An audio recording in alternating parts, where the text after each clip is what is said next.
المسجد الأجمل يمكن اللي شفته، يعني أعتقد هو الأجمل اللي شفته بحياتي، غير التصميم الغريب العجيب واللي فيه شيء إبداعي، وغير الكتابة العربية اللي عليه.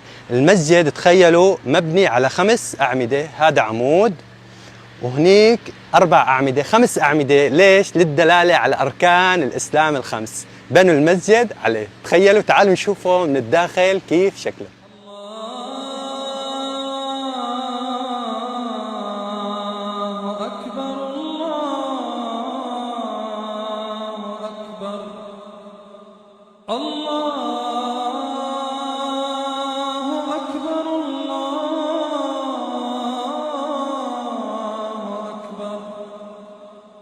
أشهد أن لا